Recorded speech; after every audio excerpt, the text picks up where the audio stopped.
своей сложной борьбе за свободу и независимость Родины вы совершили героический подвиг.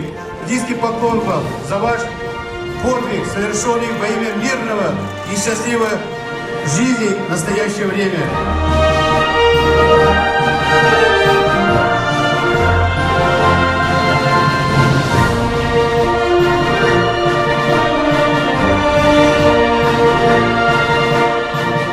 Сегодня большой праздник, большой день, День Победы.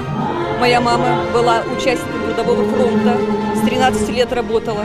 Этот день мы ждали, что называется, со слезами на глазах.